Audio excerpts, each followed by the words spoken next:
Megan! Megan! Megan! Megan! Megan! Megan!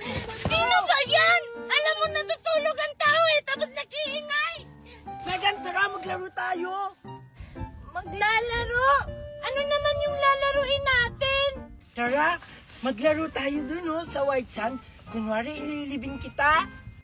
O sige, mukhang masaya yan, Junjun. Tara!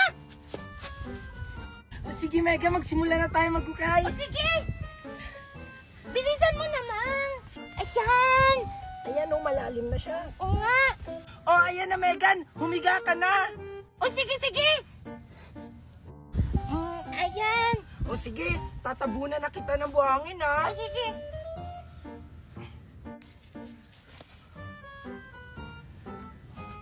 Wow! Saya naman yan, Junjun! Ang init-init naman dito sa isla. Mangingitim ako dito, panigurado. Ano? Ayan! Ano ba naman ako sa anak ko? Baka walang hiya mong bata. Bakit mo siya nililibing ng buhay? Naglalaro lang po kami. Hindi ko po siya nililibing ng buhay. Anong hindi? Tingnan mo yan ako, nakalubog na. Ikaw, halika nga dito. Bakit ba kasi pumapayag na ikaw yung nililibing? Dapat, siya yung nililibing mo. Kapagkatigil sa ulo mo. Isusumbong kita kay Mami. Ay, asan na yung batang yun? Ano daw, magsusumbong daw siya? Hala ka, Mami. Lagot ka sa nanay ni Junjun. Hindi ako natatakot sa nanay niya. Lagutin sa akin yung nanay niya.